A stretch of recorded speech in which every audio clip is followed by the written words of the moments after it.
Ahora veremos el recorrido de una función. Y el recorrido de una función va a ser súper importante cuando nosotros estemos intentando estudiar la sobreyectividad, que es una de las materias que más les cuestan a los alumnos. Así que acá tienen que poner mucha atención y entender bien qué es el recorrido de una función.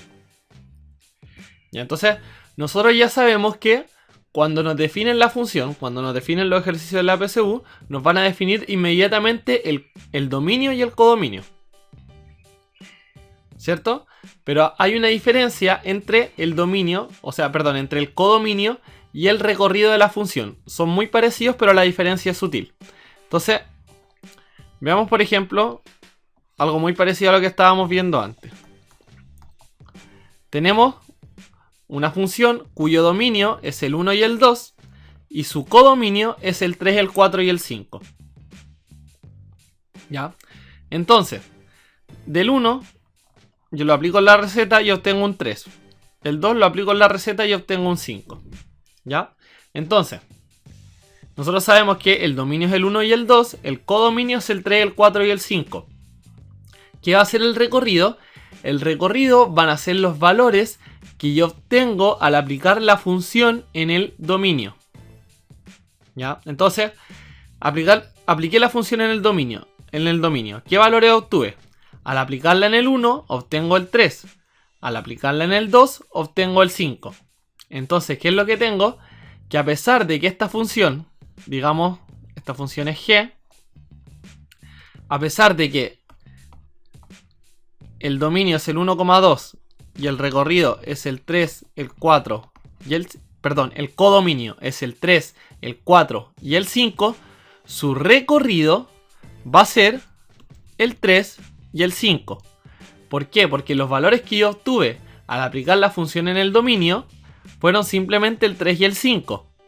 A pesar de que los valores del codominio son el 3, el 4 y el 5. Entonces este sería el recorrido de la función. 3 y el 5. ¿Ya? Y esto también lo podríamos aplicar a algo así. Entonces, si tenemos una función de los reales en los reales, también se puede decir así, ¿ya? De los reales en los reales. Esta, por ejemplo, sería una función de 1,2 en 3,4,5. ¿Ya? Entonces, nosotros acá sí tenemos identificado el dominio y el codominio. Pero si quisiéramos identificar el recorrido, lo que tenemos que pensar es qué valores puede tomar esta función. ¿Ya? Esta función que es el valor absoluto de x más 1. Entonces, para hacer eso, ¿en qué tengo que pensar? Primero, en que el valor absoluto de un número sí o sí es mayor o igual a 0. ¿Ya? El valor absoluto de x sí o sí va a ser mayor o igual a 0 para cualquier x real. ¿Cierto? Entonces, si el valor absoluto de x es mayor o igual a 0, yo tengo que el valor absoluto de x más 1 es mayor o igual a 1. ¿Cierto? Entonces, ¿qué significa?